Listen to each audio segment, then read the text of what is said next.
Nadakpan na sa kapulisan ang usa sa mga suspek sa pagpusil-patay kang Rinante Tampos, 34 anyos nga tag-iya og salon sa General Santos City. Lookout sa gunman ang nadakpan nga giila sa kapulisan nga usa ka alias King, 30 anyos ug residente sa Purok Pandian, Barangay Labangal, Gensan. Siya sab ang nagmaneho sa motorsiklo nga ilang getaway vehicle human sa pagpamusil. Nadakpan si alias King sa gilusad nga hot pursuit operation sa kapulisan. Mismong si alias King ang miangkon sa mga pulis nga anaa ang iyang presensya sa lugar dihang nahitabo ang krimen.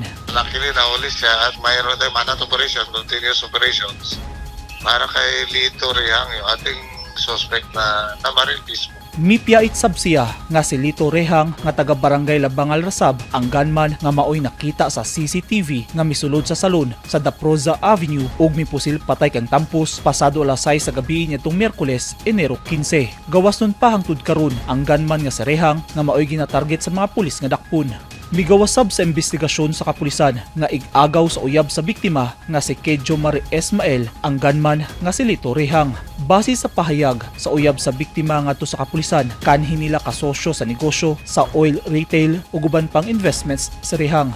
Giangkon sab sa uyab sa biktima, dugay na silang dunay panagbangi ni Rehang tungod sa negosyo nga may resulta sa pagpamusil. Personal ilan dahil matagal nang magkakaibigan at magkasama sa itong biktima na si Miss Tampos sa kanyang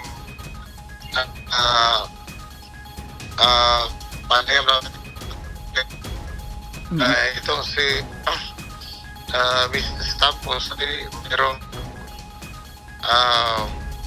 salon o Rina Tanara Salon diyan sa may Mart Mall sa Daproza Street sa Dihang City. Tapos yun ang labas-pasok naman tong suspect dahil negosyo naman sila sa boyfriend ng biktima. Nadamay lang matud pa ang biktima nga si Tampos. Yun nga, nagkalabuan yung kanilang pagkakaibigan. Di naman takay si Miss Tampos ang mga suspect ang takay nila is itong boyfriend ng biktima.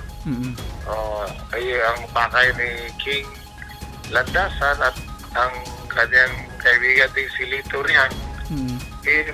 Yung boyfriend ni Miss Tampos, yun yung takay nila. Dahil yun yung may malaking atraso.